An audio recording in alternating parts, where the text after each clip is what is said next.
We've got a question from Adam. There we go. Oh, and this is our last question for the day. Adam, currently in the world of strength conditioning, there is some debate about volume as the ultimate driver for hypertrophy. Okay, some recent studies indicate that super high weekly set volumes may be ideal for stimulating hypertrophy, with the possibility of increasing gains beyond 30 sets per week per muscle group. Yeah, and that's what the idea behind easy strength is. You know, if you do 2 sets of 5 workouts, that's 10 sets of 5 in a week. That's a lot of reps in the tank. I've done 10 sets of 5 in a workout, and that's a lot of reps. Obviously, a lot of this is likely dependent on the individual and their ability to recover and their lifestyle. But what is your experience in the trenches on increasingly driving volume up to maximize hypertrophy? With the people you coach, is there a point where you typically see diminishing returns on sets per muscle group per week? Personally, I find that at a certain point, my joints can't take super high volume and begin to ache. But perhaps that is only because I haven't taken the time to properly adjust these volumes. Thoughts? One of the things you'll find with any of the hypertrophy programs I recommend is that they're always Oreoed. They're always sandwiched between strength programs. Always. So I have, for pure mass, I don't have a better program than Mass Made Simple. I don't. It's 6 weeks, 7 weeks. You only decide to do twice a week workouts. The goal is to squat your body weight. So not your body weight, but a barbell with your body weight on your back for 50 reps on the last workout. You also do complexes, bench presses, and all this stuff. It's hard. It's a hard program. I mean, I don't care who you are. A set of 50 is a lot of reps, man. It's a lot of reps. I remember the first time I did it, I think I've said this before, I got the 30 and I remember thinking, oh my God, because I needed to breathe 8, 9, 10 times to get to 31. I needed to breathe 8, 9, 10 times to get to 32. And I got to tell you, the first 20 reps, pretty smooth. But after you get to 25 and someone says halfway, oh, it breaks your heart, man. With that program, after 6 or 7 weeks, the results are pretty impressive. When I worked this with American football players, I mean, it was like the word game changer in its most literal meaning.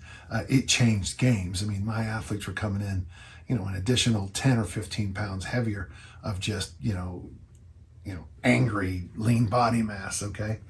My armor building formula training programs, there's a lot of volume in them. The other day, one of my throwers, she did 40 rounds of the ABC workout.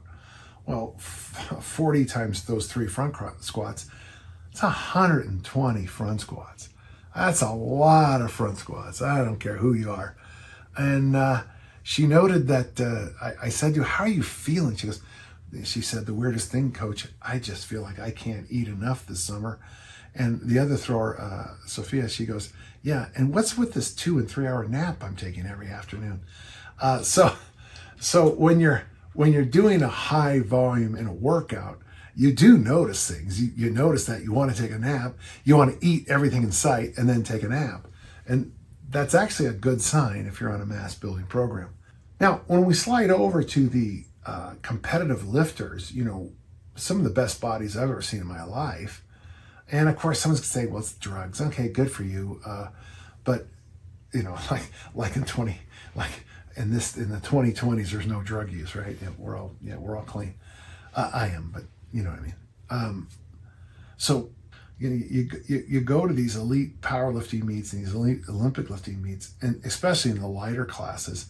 I mean, a lot of the guys in Olympic lifting meets, you just have to show them how to pose, and they do very well in competition. These guys are ripped, they're shredded, the muscles are leaping out, guys and gals, and it's very impressive. So it is possible. When we say volume, because since 1975, everyone thinks volume per set. So volume is 3 sets of 20.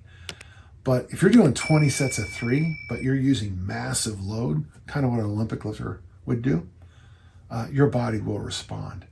The body responds. Whenever I talk about weightlifting, I always start with the neurological stage. And I always use examples like typing. And when you first start to type, it's thump, thump, thump, thump, thump, thump, thump, thump.